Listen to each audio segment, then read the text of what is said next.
Alright, today I will be arguing against my opponents, Mario and Steve, why the U.S. should place a fat tax into processed foods with a fat percentage over 10%. I will also explain how our country is becoming unhealthy by holding the #1 place in the world by obesity. I will explain how a fat tax can decrease obesity by adding to processed foods. Okay, so calories, numbers of hours spent exercising, numbers of pounds to lose, those are overweight. Those who are overweight now have a new number to worry about: a fat tax. What's a fat tax? It's a tax on foods or drink considered unhealthy and whose consumption is believed to be leading to rising rates of obesity. Now, 33% of Americans are obese, according to the U.S. Center for Disease Control and Prevention. The growing obesity rate has led into high cholesterol, an increase in chronic disease such as hypertension, diabetes, and cancer. The goal of the tax is to curb sales of unhealthy foods and decrease overconsumption, which may help to prevent disease. 2/3 of American adults are overweight or obese, and the Center of Disease Control predict that nearly half will be obese by 2030. Obesity rates in children have more than tripled in the past 3 decades, to the point where the arteries of a typical obese child are as thick and stiff as a healthy 45-year-old. This puts kids in a premature risk of strokes, heart disease, and diabetes, which already placed in $190 billion strained health care spending. The estimated annual medical cost of obesity in the U.S. is $147 billion in the year of 2008, which means it increased by $43 billion by only 8 years, and I said it has fallen into the first place obese in the first place country in the world. Of course, it's not a secret that all Americans are addicted to junk food, and according to Michael Moss, author of the recent New York Times magazine cover, The Extraordinary Science of Addictive Junk Food, this addiction will only depend as the food industry continues to find new ways to get people hooked on foods that are convenient and inexpensive.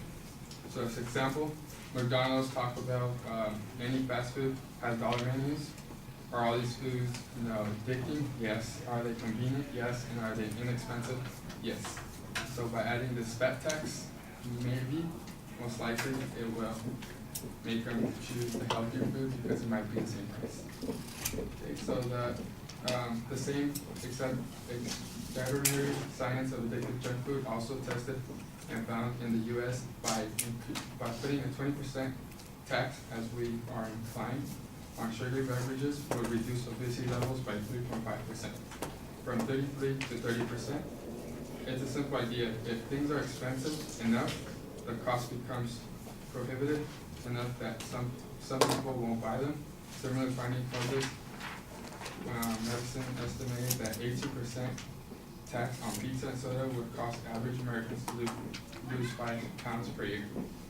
These raw statistics are following the taxation on fatty foods will definitely lower the obesity levels.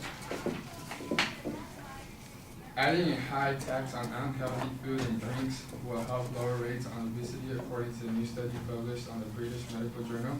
Previous studies suggest that a sharp tax increase on cigarettes in 2009 has contributed to the dramatic decrease in number of smokers in the U.S.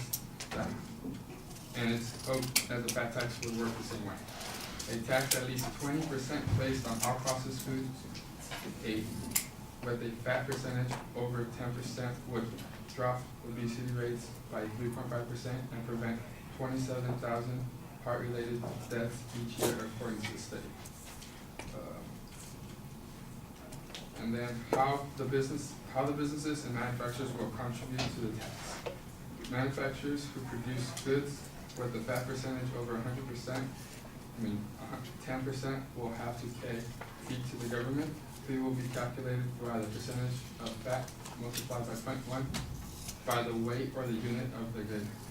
Any manufacturer or business is welcome to decrease the fat content, automatically eliminate the fee.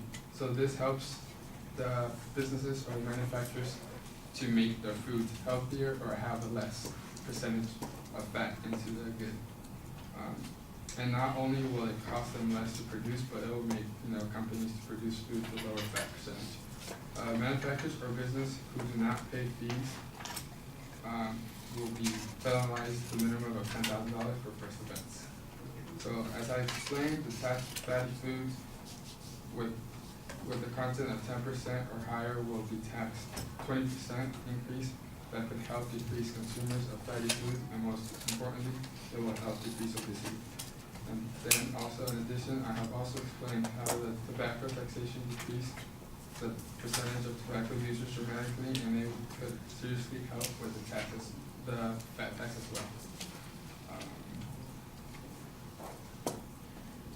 And then manufacturers are going to be charged a fee to contribute to the obesity problem to improve the percentage that we are trying to push them to making healthier foods by taxing them.